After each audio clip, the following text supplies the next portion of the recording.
것을 아무에게도 이르지 말라 하시니 제자들이 물어 이르되 그러면 어찌하여 서기관들이 엘리야가 먼저 와야 하리라 하나이까?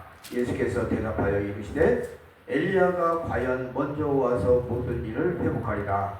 내가 너희에게 말하노니 엘리야가 이미 왔을 때 사람들이 알지 못하고 임의로 대우하였도다. 인자도 이와 같이 그들에게 고난을 받으리라 하시니 그제서야 제자들이 예수께서 말씀하신 것이 세례 요한인 줄 깨달으니라. 아멘. 오늘 말씀도 다른 말씀들도 다 하나님의 말씀이고 주옥 같은 말씀이지만 오늘 말씀도 아주 좋은 말씀이에요. 오늘 말씀도 깨달을 수 있길 바랍니다. 잘 깨달아야 돼. 설교 말씀을 들으면서 이게 무슨 말씀이구나 깨달아야 돼. 인자가 죽은 자 가운데서 살아나기 전에는 본 것을 아무에게도 이르지 말라. 오늘 본문에 이렇게 말씀하고 계세요. 신의 본의가 확실히 드러나는 인자의 모습을 보지 않은 다른 사람들에게 부활 전에는 절대로 말하지 말라는 의미는 이게 뭐냐 이거예요. 하나님은 원래 인간을 만드실 때 육체로 만드신 것이 아니고 영체로 만드셨어요. 그런데 영체는 죄가 들어오면서 육체로 변질된 거예요. 이건 비극이에요. 영체가 육체가 된 것은 이루 말할 수 없는 재난이다. 하나님을 비참하게 만든 거예요. 인간은 죄를 지을 생각이 없었어요. 사탄의 유혹에 빠진 거예요. 그렇지만 인간이 죄인이 된 것에 대하여 책임은 사탄이 지지 않습니다. 하나님도 지지 않습니다. 인간이 지고 가야 되는 거예요. 그래서 인류는 비참한 인생길을 걸을 수밖에 없었어요. 빠져나갈 길이 없어요. 그러자 하나님께서 인간을 불쌍히 여기셨어요. 그래서 하나님께서 대신 책임지기로 한 거예요. 이걸 잘 알고 있어야 되는 거예요. 예수님 십자가 지는 게 뭘 잘못해서 진 게 아니에요. 죄를 지고 살아가는 인간을 버리기에도 너무 아까운 존재이기도 해요.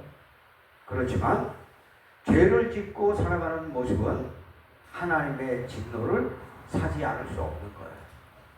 하나님은 인간이 살면서 제일 중요한 것이 뭐라고 할 것 같아요? 오늘 분명히 알고 가야 돼. 효야, 효.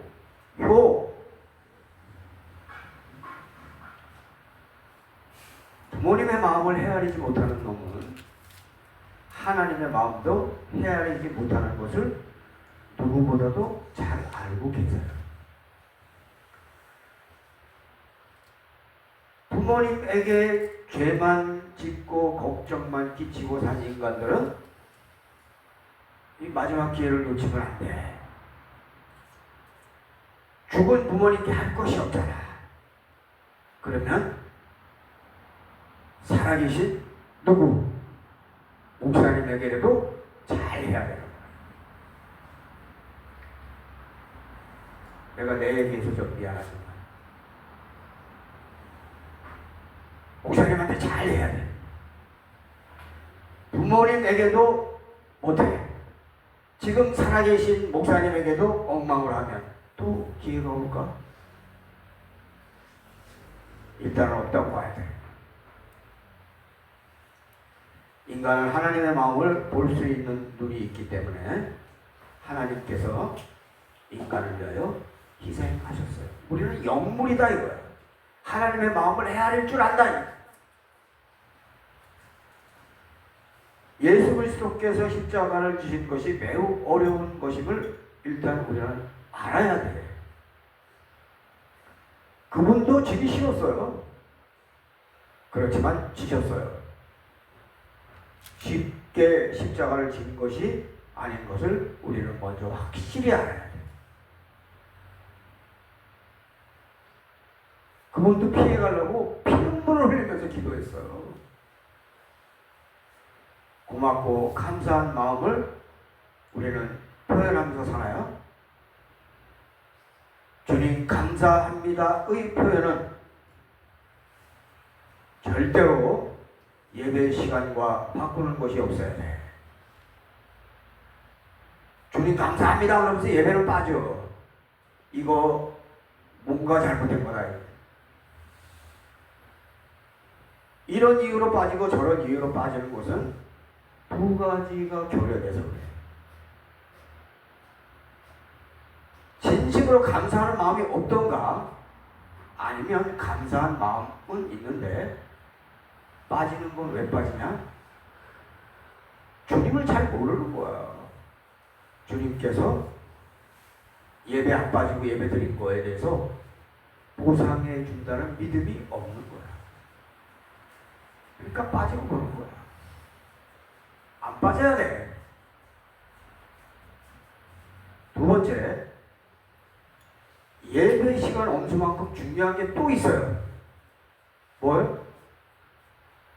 헌금이에요. 그런데 헌금에 대해서 내가 설교하면 오늘 스트레스 받을 사람이 있어요, 없어요? 많아. 그래서 내가 생략하는 거야. 본인들이 알아서 이해할 수 있길 바라요. 주님도 우리와 같이 육체로 오셨는데 독특한 육체로 오셨어요. 어떤 육체로 오셨냐? 죄를 이기는 육체로 오신 거예요. 우리는 죄에 눌리는 육체인데 주님은 죄를 이기는 육체예요. 그런데 이거에 대해서 내가 깊이 언급하지 않는 이유는 지금 현대 신학이 죄를 이기는 육체에 관하여 언급하는 게 없어요. 내가 얘기를 깊이 해버리면 이 악인들에게 이단으로 몰릴 수 있어. 그래서 내가 이것도 그냥 생략하려고 해. 이거 제목은 알아들었지? 예수님의 육체는 육체인데 우리하고 다르다. 에? 뭐 알면 돼. 주님께서 죽으실 때 육체로 죽으셨어요. 부활하실 때는 육체가 아니에요. 영체로 다시 사신 거예요. 주님은 부활하실 때 얼굴이 그 전의 얼굴이지만 그 전의 얼굴이 아니에요. 이거 뭔 소리인지 이해가 가요? 이해가 가면 다행이야. 이해를 못해도 상관없어요. 이것을 이해하려고 하지 말고 그냥 받아들일 수 있으면 그냥 받아들이는 거로 넘어가세요. 변화산에서 반드시 해같이 빛나는 주님을 보여주시지 않았으면 제자들은 부활 후에 주님이 아닐 수 있다고 쓸데없는 생각을 했을 수도 있어요. 성경에는 안 나오지만 이건 그들에게 굉장히 심각한 문제였었어요. 부활 후에 베드로와 요한은 변화산에서 변화된 주님을 강조했을 것을 말할 필요도 없어요. 우리 봤어. 봤다고. 그러면 주님만 영체로 부활하는가? 아닙니다. 우리도 다시 일어날 때 영체로 일어납니다. 휴거할 때 영체로 일어나는 자가 제일 복된 자야.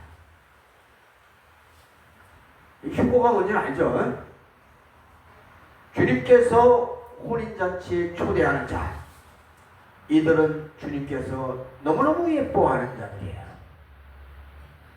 그러니까 혼인잔치에 초대를 하지.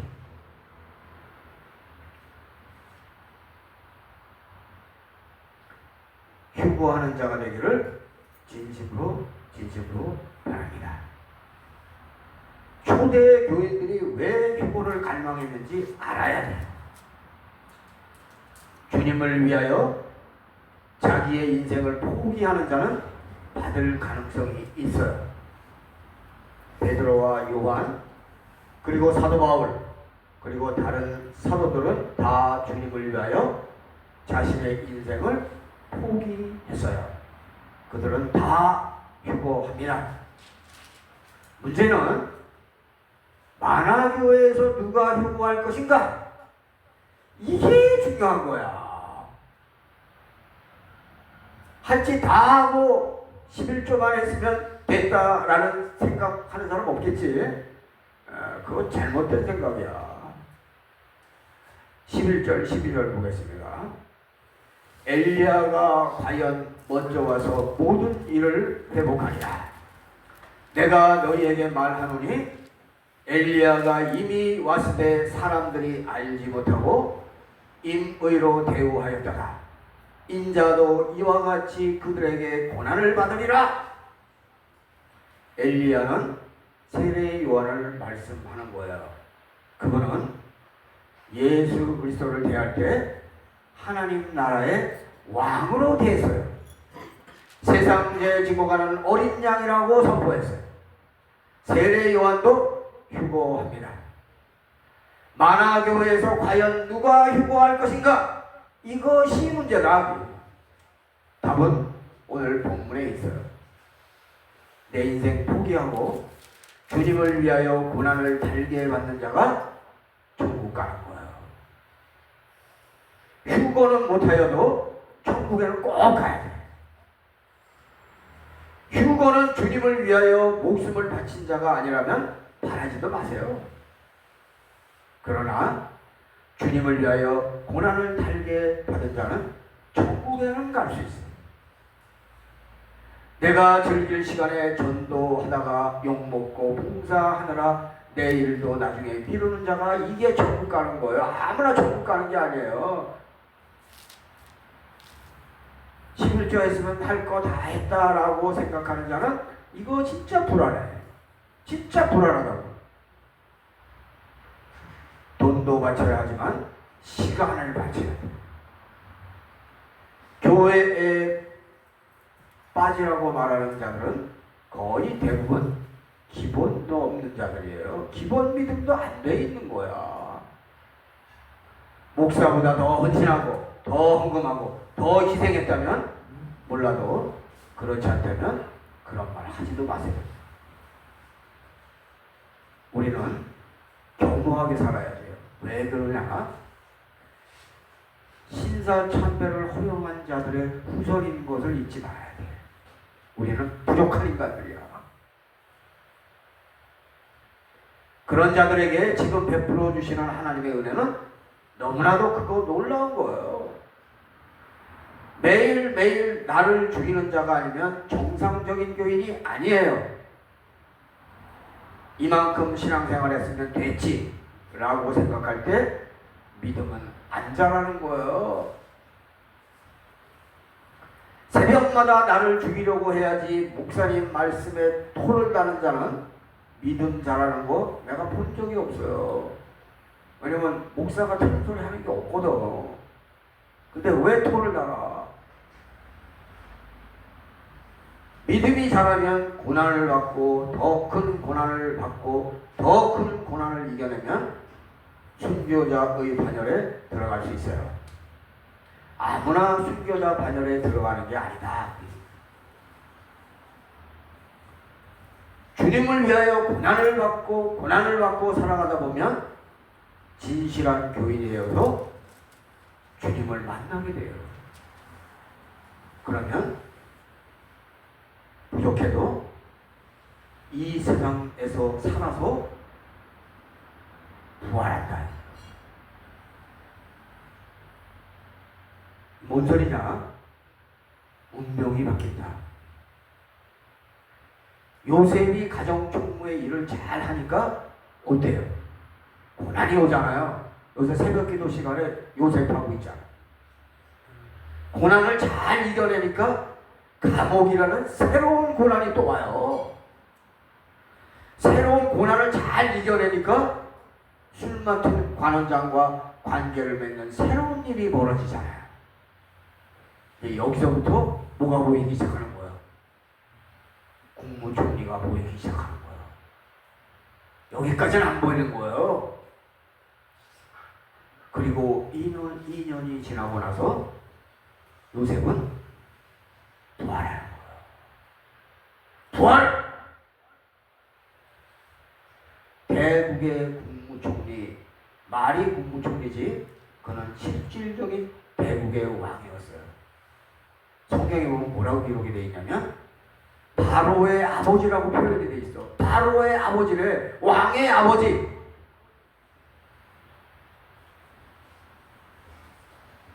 고난을 잘 이겨내니까 부활하는 거예요. 새로운 인생이 펼쳐지는 거예요. 고난을 피하고 고난을 피하면 더 이상의 복은 펼쳐지지 않는 거예요. 상식적으로 볼 때 정계로 진출하면 골치 아픈 일이 생겨요. 왜? 정적이 생긴다고. 정적은 나를 죽이려고 하잖아요. 그런데 요셉은 정적도 없어요. 고난을 피하면 놀라운 일은 생기지 않아요. 새벽마다 교회를 위하여 눈물로 호소하는 교인이 10명만 있어도 그 교회는 절대로 흔들리지 않는다. 새벽에 그냥 나오는 것이 아니라 하나님께 눈물로 호소해야 돼요. 그런 열정이 있어야 됩니다. 만화교회가 춘천에서 가장 놀라운 주님의 교회, 부흥하는 교회, 선교하는 교회, 재정이 넘치는 교회, 신실한 교인이 넘치는 교회, 세계 선교를 모범적으로 하는 성령의 역사가 찬란하도록 빛나는 교회가 되도록 애절하게 기도하고 있습니까? 주님께서 그런데 우리가 애절하게 기도한다면 그거 다 듣고 계세요. 다 듣고 계시다고요. 마음을 다하여 교회가 잘 되도록 기도하세요. 고난의 시작은 어디서부터다? 새벽 기도부터다. 새벽 기도 통과해야 되는 거야. 새벽 기도를 포기한 자는 이거 영적으로 맹인이에요. 아무나 새벽 기도 할 수 있는 것도 아니에요. 이게 힘들어요.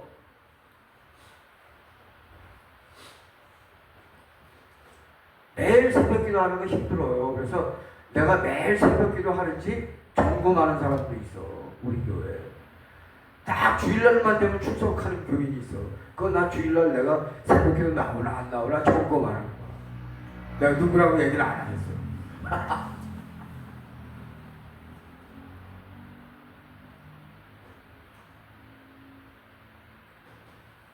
새벽 기도 할 수 있는 거 이거 특권이에요.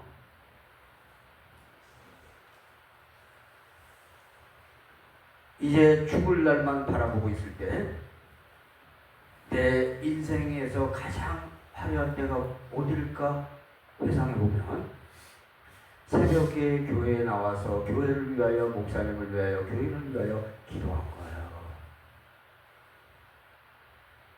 여러분들이 80이 넘고 90이 넘어서 그때 회상해 보면 그렇다.